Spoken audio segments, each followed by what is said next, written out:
읽으신 본문 민수기 36장 1절로 13절 말씀을 중심으로 해서 나의 고엘 되시는 하나님이라고 하는 제목으로 함께 말씀을 나누기를 원합니다.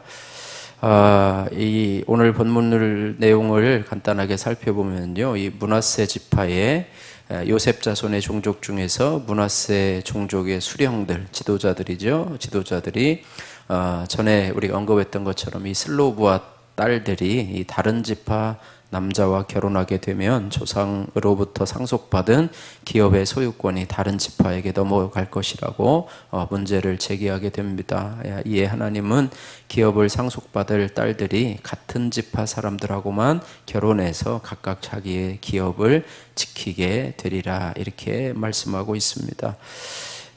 오늘 본문 말씀에서 이 고엘이라고 하는 말이 등장하게 되는데요. 이 고엘이라고 하는 단어는 기업을 물을 자라고 하는 뜻입니다. 그래서 룻기에서 이 고엘은 베들레헴 성에서 유력한 자이고 또 친족에게 호의를 베풀 줄 아는 보아스가 엘리멜렉 가정의 고엘로서 가장 합당하였음을 알고요.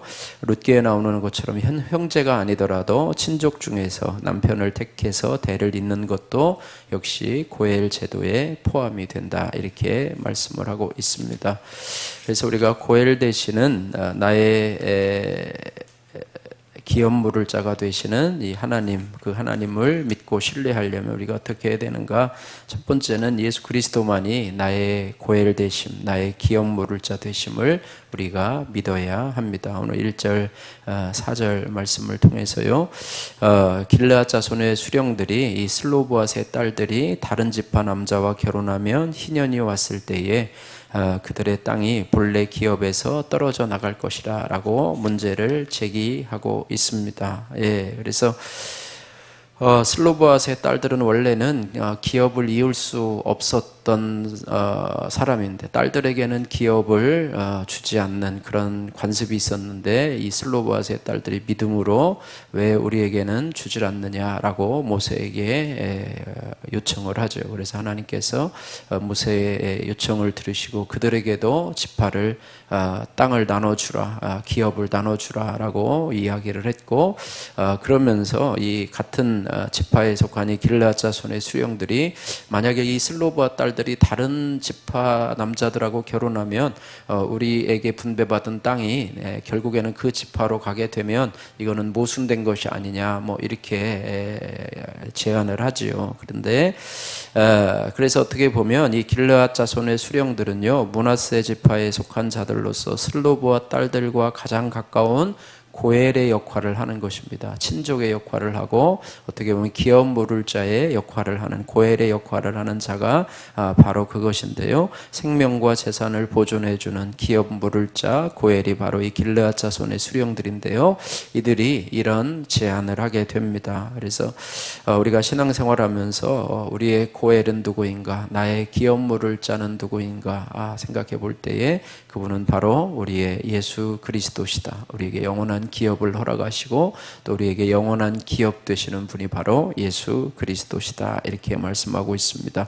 주님은 내가 기업을 얻을 수 없음에도 불구하고 그분의 언약의 말씀으로 우리가 영원한 천국의 기업을 얻도록 우리를 도와주시는 하나님이라고 하는 사실입니다. 그래서 그리스도만이 나의 고엘 되심을 믿고 우리가 다른 사람을 어떤 유력한 사람으로 의지하는 것이 아니라 예수 그리스도를 나의 고엘 삼아서 나의 변호사가 되어주시고 또 나를 뒤에서 협력하시고 또 도와주시는 예수 그리스도, 그분을 나의 고엘로 믿고 살아가야 될 줄로 믿습니다. 두 번째로 나의 고엘 되시는 주님을 신뢰하려면 하나님의 약속으로 얻은 기업은 절대 빼앗길 수 없음을 우리가 믿어야 합니다. 5절에서 9절 말씀인데요. 하나님께서는요, 이 제비 뽑기를 통해서 각 지파에게 가나안 땅을 기업으로 분배를 하셨어요. 그런데 아버지의 땅을 물려받을 딸들이 다른 지파와 결혼한다면 그녀들이 소유한 땅은 남편이 속한 지파가 되어서 자기 조상들의 기업이 줄어드는 그런 문제가 발생을 하게 됩니다. 뭐 충분히 제기할 수 있는 그런 문제들이죠. 당연히 또 그렇게 할 수도 있고 또 그럴 가능성도 있습니다. 그런데 하나님께서는 그들에게 기업을 보존할 수 있는 방법을 알려주셨는데, 그것은 뭐냐면 아버지의 기업을 물려받은 여자들, 뭐 슬로브와 딸들만이 아니겠죠. 그 이후로 또 여러 사람들이 나오겠죠. 그죠? 그런 여자들이 같은 지파 사람들하고만 결혼하라는 그런 제약을 두게 됩니다. 이것도 하나님께서 이 조상들의 기업을 보존하게 하시려고 하는 그런 어떤 배려라고 볼 수가 있죠. 그래서 만약에 그렇지 않는다고 하면은 이 아버지의 기업을 물려받은 딸들이 뭐 다른 지파 여기저기 가서 마음에 드는 사람이 있으면 결혼을 하고 뭐 이렇게 해가지고 이렇게 해서 막 정신이 없을 거예요. 뭐 이쪽 지파 땅이 저쪽 지파로 가고 저쪽 지파 또 땅이 이쪽 지파로 와가지고 원래 하나님 앞에서 이 제비 뽑아 받은 기업들이 막 정신이 없을 것이라고 생각합니다. 그 땅에 뭐 어디는 또 다른 지파 땅이 되고 또 뭐 일부분은 또 다른 지파 땅이 되고 뭐 이렇게 하면은 너무 혼란스러워서 뭐 원래 받은 기업이 나중에는 뭐 뒤죽박죽이 될 것이라고 생각이 드는데요.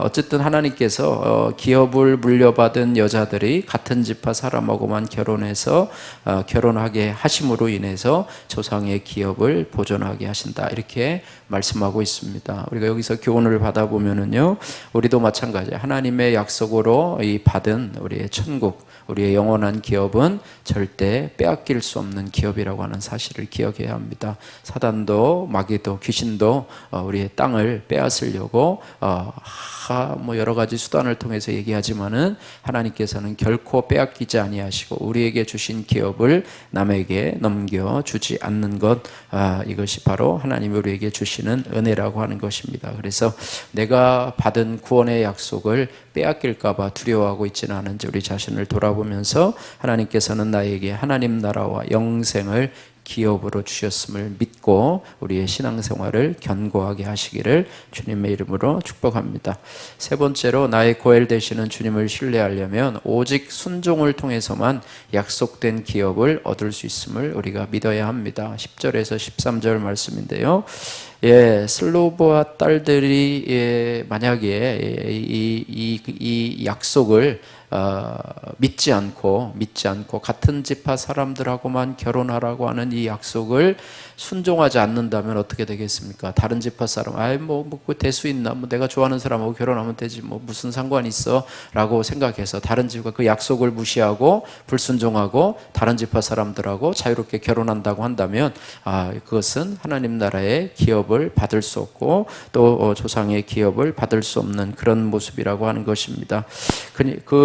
슬로브와 딸들, 또 아버지의 기업을 유산으로 받은 딸들은 자기 뜻대로 자유롭게 결혼할 수도 있었어요. 뭐 자유의지가 있으니까. 그러나 더 중요한 가치를 지키고자, 조상의 물려받은 그런 유업을 지키고자 하나님의 명령에 순종한다고 하는 거예요. 그래서 같은 지파의 사람들하고도 다른 지파 사람에게 정말로 마음이 끌리고 또 좋아하는 사람이 있을지라도 약속의 가치를 소중히 여겨서 순종함으로 이 일을 감당했다고 하는 것입니다. 우리도 마찬가지로 각각의 자유의지로 신결혼과 불신결혼을 선택할 수 있어요. 하지만 그 선택에 따른 결과에는 매우 큰 차이가 있다는 것을 우리가 기억해야 할 것입니다. 우리가 하나님의 명령에 순종을 통해서 우리 약속된 기업의 축복을 받을 수 있음을 기억하시고, 하나님 말씀도 마찬가지예요. 우리가요, 우리 자유의지를 통해서 순종할 수도 있고 불순종할 수도 있습니다. 그러나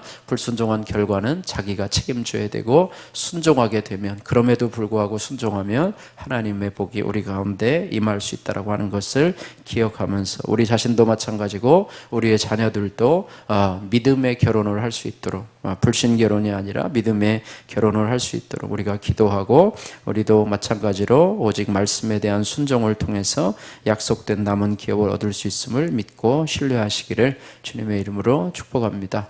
슬로보아스의 딸들처럼이라고 하는 김민정님의 큐티인 간증입니다. 저희 친정어머니는 딸만 셋 낳았다는 열등감을 감추고자 딸들을 누구보다 잘 키우려고 모든 열정을 자녀 교육에 쏟아 부으셨습니다. 또한 교회에 다니셨지만 기복신앙으로 새벽 기도와 철야 예배 등 각종 예배를 빠짐없이 드리셨습니다. 이런 어머니의 열심에도 불구하고 저희 세 자매 중 어느 한 명도 어머니의 기대에 온전히 부응하지 못했습니다. 큰딸인 저는 사랑을 찾아 이혼 후에 다시 재혼을 했습니다. 그런데 남편이 첫 아이를 임신한 저를 두고 외도했다는 사실을 알게 되자 저는 살 수도 죽을 수도 없는 상태가 되었습니다. 그때 큐티하는 공동체로 인도되어 말씀으로 양육을 받았는데요. 그러면서 자기 중심적인 나의 모습을 깨닫고 나 때문에 식구들이 많이 힘들었겠다 인정하게 되었습니다. 그리고 예수님을 더 알아가면서 가족들에게 진심으로 사과할 수 있었습니다. 이렇게 말씀으로 살아난 저를 보고 저의 여동생들도 교회에 몇 번 방문을 했었는데요. 하지만 저는 언니나 잘 살아, 또 우린 우리 식대로 살게라고 하는 듯한 동생들의 무언의 무시를 느꼈습니다. 그러나 속상하기는커녕 애통한 마음이 들어서 동생들도 마음이 열려 하나님 나라의 기업을 얻게 되기를 기도하며 기다렸습니다. 그러자 하나님의 때가 되어 제 바로 밑 동생은 아들의 ADHD 고난으로 제부와 함께 공동체에 속하게 되었고요. 막내 동생은 남편과 시댁의 관계 어려움으로 외국에서 온라인 예배를 드리며 저와 한 말씀을 듣게 되었습니다. 비록 세상에서 보란듯이 딸들을 잘 키우지는 못했지만 친정어머니의 믿음으로 저희 세 자매 모두 예수님을 사모하며 한 말씀으로 신앙생활을 할 수 있게 되었습니다. 그동안 어머니의 신앙을 무시했던 저희 교만을 회개합니다. 어머니에게 물려받은 믿음의 계보를 잘 이어가도록 제가 먼저 날마다 말씀 앞에 회개하며 아내와 엄마의 역할을 잘 감당하기를 기도합니다. 적용하기, 어머님께 일주일에 2번 이상 안부 전화를 드리고 함께 예배 드리자고 청하겠습니다. 남편과 자녀의 큐티 생활을 지혜롭게 살피고 매일 아침 그날 말씀으로 짧게 기도하며 깨우겠습니다. 바라기는 저와 여러분들이 하나님께서 저와 여러분들에게 주시는 기업을 잘 유지할 수 있도록 나의 그리스도를 나의 고엘로 삼고 또 나에게 주신 기업을 순종으로 받을 수 있는 그런 은혜를 누리시기를 주님의 이름으로 축복합니다. 기도하겠습니다. 사랑의 하나님 아버지 감사합니다. 주님께서 저의 기업 물을 자가 되어주신 것처럼 나도 우리 가족과 가족과 이웃의 기업 물을 자가 되게 하여 주옵소서. 하나님의 약속된 기업은 결코 빼앗기거나 줄어들지 않음을 믿고 그 약속을 굳건하게 붙들게 하시고 또 하나님이 명하신 말씀대로 순종하여서 믿음의 선택을 함으로 인해서 나에게 약속된 남은 기업을 넉넉히 얻도록 주여 도와주옵소서. 나의 자유의지를 가지고 하나님의 말씀을 순종하는 선택을 할 수 있는 그런 지혜로운 자가 될 수 있도록 은혜 베풀어 주옵소서. 예수님 거룩하신 이름으로 기도드립니다. 아멘.